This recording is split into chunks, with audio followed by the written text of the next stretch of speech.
مشیر وزیراعظم برائے سیاسی امور رانا ثناء اللہ کہتے ہیں دہشت گردی کے پیچھے افغانستان موجود ہے۔ درخواست ہے کہ افغانستان بھارت کا اعلی کار نہ بنے، افغانستان سرحد کو محفوظ بنا دے تو دہشت گردی ختم ہو جائے گی۔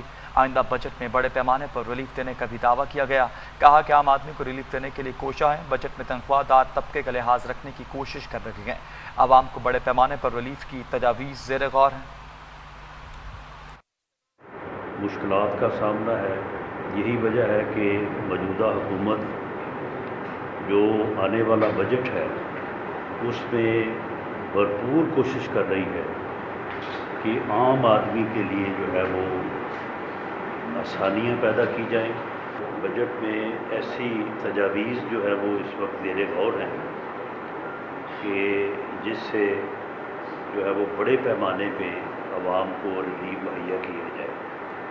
پاکستان کی قیادت نے جو دانش مندانہ اور تدبر اور ڈپلومیٹک جو ہے وہ مہارت سے کام لیتے ہوئے